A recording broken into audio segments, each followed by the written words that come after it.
Hey guys, how you doing? So, I've been saying that I was going to record this video for a while now, and I have. I've recorded it a couple of times, but either I didn't like how it turned out, or I couldn't make it through without crying. This one is going to be pretty hard for me to do, but so as some of you guys know, if you've been following my channel now for a couple of months, you'll know that I lost a very dear family member to me, and I lost a good friend. I can honestly say that he was my friend, but about a month or so ago, month and a half ago, my Pawpaw passed away. He lived in Hickory, North Carolina, which from Raleigh, that's about 3 hours, 2.5 hours. He was a very special man to me, especially because he was the one who pretty much started in my family. He was the one that pretty much started a strong, like a real love for your family, because he grew up without a father. His family wasn't very close, and he didn't like that. And so he always said, he said growing up, that when he has kids, he's going to be really involved in their life. He's going to be there for his kids and for his grandkids. And he was there for my dad and my dad's sisters. He was there for when my Nana and him got divorced and he married somebody else. He was there for her kids, and for her side of the family too. He sent me a birthday card every year, and this was the first birthday that I had, because my birthday was this past Tuesday. He sent me a birthday card every year, and this was the first year that I didn't get one from him, so it was pretty hard.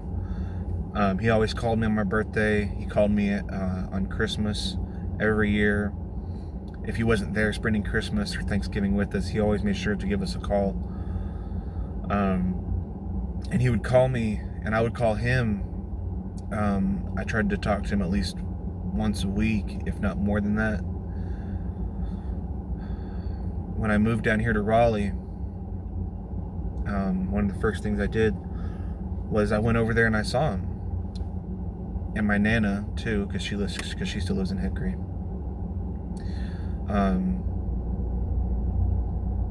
And so, like I said, he was big on family, and he passed that on to my dad, and my dad passed it on to me. Just that mindset of, hey, family is all you really got. So you need to cherish your family members. And unfortunately, he a week before Christmas, he wasn't feeling well. So Heidi, who was his wife, took him to see the doctor. And he had gone to the doctor and like regularly for the same thing that he had, and we always knew that he was going to be okay. Well, he just got progressively worse and worse. And the day after Christmas, I was driving to work, and it's about 5:30 in the morning. I was driving to work, and I got a call from my dad saying, hey, you need to come home right now because we need to go to Hickory, because Pawpaw just had to have CPR done on him, or is having CPR done on him. Heidi called us, or called my dad when they were doing it to him. And so I called my boss. I told him what was going on. My boss said, dude, go. You don't, like, go, go, go, like, get out of here. So I left. I went home. We drove to Hickory, and when we got there, he was. We walked in, and you could tell it was not looking good because they were done doing CPR on him, obviously, because like I said, it was 3 hours away for us to get there, and he was basically, I don't want to say he was brain dead, because he could hear us, but he wasn't like coherent. He couldn't answer us. He couldn't look at us, and because he was without oxygen to his brain for so long, he would have like little like micro seizures. So he'd be laying there, and all of a sudden he'd start shaking violently, but it wasn't like an actual seizure. It was like a micro seizure. Is the best way they described it to us. I forgot the actual medical term for it. And so we called my sister.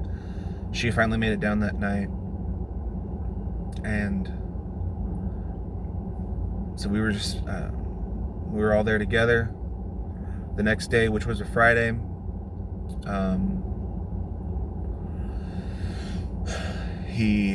we were all gathered around. We were all sitting there talking.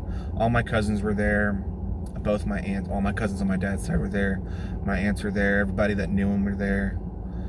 And we were all sitting there in the waiting room, in the waiting area, just talking to each other. And then we all went through again, saw him and talked to him for a little bit. The last person to go through was my Aunt Lori.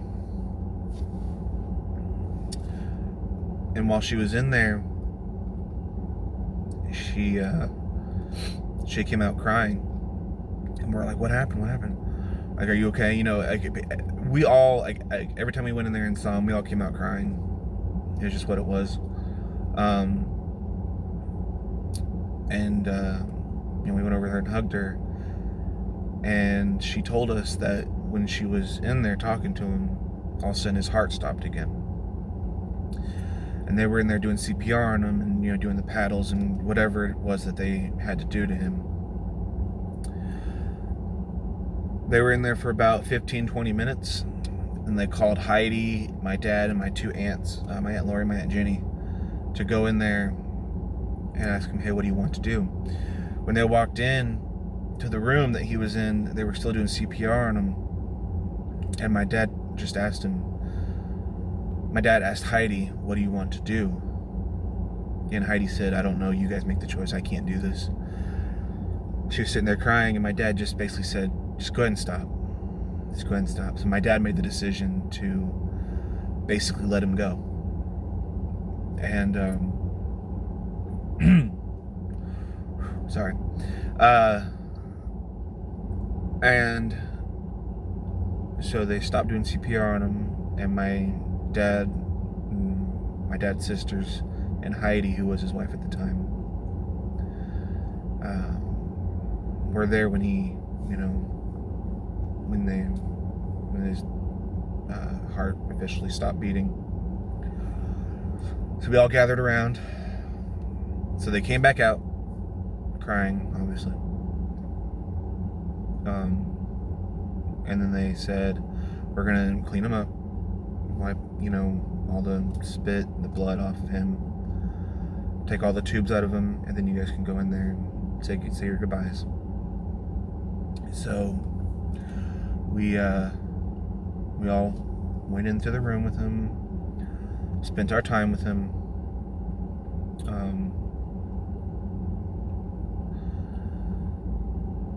And we came back. We drove back that same day. The next week, we had a memorial service for him. We all got to say a few words about him. And I miss him a lot. We had him cremated.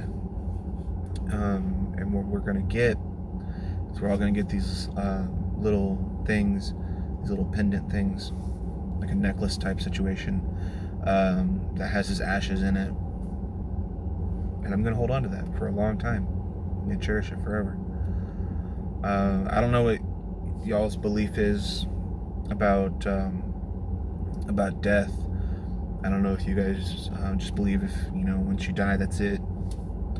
I don't know if you guys believe, when you die, you go to heaven. Whatever your belief is, it's your belief. This is not a subject that I like to argue about people with, because whatever it is that makes you feel better about it, that's your belief.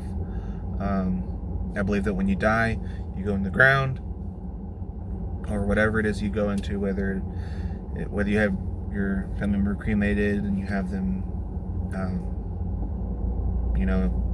ashes in an urn, whatever it is, I don't believe that you go to heaven. I believe that, once you die, you're dead, and then you wait till the good Lord comes back to take you to heaven. But I'm gonna miss him a lot. Hope to see him in heaven someday, guys. But if you're seeing this video, just drop a like in support of my Pawpaw and my Pawpaw's family. And what was nice, though, what was really nice was that even though they divorced, my Nana still came and said her goodbyes to him. Gave him a hug. She was there. She unfortunately wasn't there while he was still alive. She was there after he had passed away. And her and Heidi, they get along fine. But that was nice to see that even though they didn't have the best relationship after they divorced, she still loved him. She still loved us, and she cared for Heidi, and she said a few nice words over her, to her. And so yeah, if you've seen this video, drop a like for my Pawpaws, for my family and my Pawpaw and his memory. And yeah, guys, thank you for watching this video, and I will see you all later on. Bye.